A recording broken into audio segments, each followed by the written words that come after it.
Hello. ഇപ്പോൾ bank വിളിക്കുന്ന കേൾക്കാൻ പുറത്ത് പോയി നിൽക്കുവാട്ടോ. ബാങ്ക് വിളിച്ച്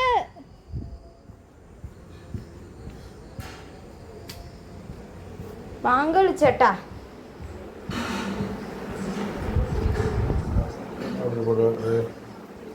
ആദ്യമേ വന്ന് ഇച്ചിരി വെള്ളമൊക്കെ കുടിച്ചു. അത് കഴിഞ്ഞപ്പോൾ എന്തൊക്കെ കഴിക്കാമെന്ന് വെച്ചാൽ നമുക്ക് പത്തിരി, ചിക്കൻ കറി അങ്ങനെയൊക്കെ ഉണ്ടായിരുന്നു കേട്ടോ. പിന്നെ വല്യത്താക്ക് ഭക്ഷണം കൊടുത്തായിരുന്നു. കാരണം മരുന്നൊക്കെ കഴിക്കുന്നതുകൊണ്ട് നമ്മൾ നേരത്തെ കൊടുത്തു. പിന്നെ ഞാൻ മാത്രമേ ഉള്ളായിരുന്നു നോമ്പ് മുറിക്കാൻ വേണ്ടി വീട്ടിൽ. അനിയനൊക്കെ പുറത്തായിരുന്നു. പിന്നെ അത്തായ്ക്കും വല്യത്തായ്ക്കൊന്നും നോമ്പില്ല, മരുന്നൊക്കെ കഴിക്കുന്നതുകൊണ്ട്.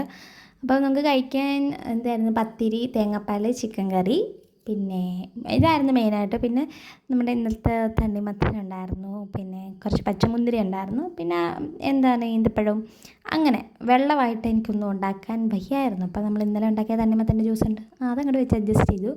പിന്നെ അത് കഴിഞ്ഞ് ഞാൻ ഭക്ഷണം കഴിച്ചു കേട്ടോ. ഭക്ഷണമൊക്കെ കഴിച്ചിട്ട് പിന്നെ നമ്മൾ പോയി ചായ കുടിച്ചു. ചായക്ക് ബിസ്ക്കറ്റില്ല, തീർന്നു പോയി. നാളെ വാങ്ങാം. അപ്പോൾ അതെല്ലാം കഴിഞ്ഞ് കുറച്ച് നേരം പോയി കിടന്നിട്ട് നമുക്കെല്ലാം പഠിച്ചാലോ. നാളെ എക്സാം ആണെന്നൊക്കെ പറയുന്നു. ബുക്കൊക്കെ കണ്ടോ, പുത്തം പോലെ ഇരിക്കുക, തുറന്നിട്ടില്ല. നമുക്ക് പഠിക്കാം. ഇതൊക്കെ ചുമ്മാ കേട്ടോ. ബുക്ക് തുറന്നിട്ട് എനിക്കൊന്നും മനസ്സിലായില്ല. സത്യമായിട്ട് നാളെ എക്സാം ആണ്.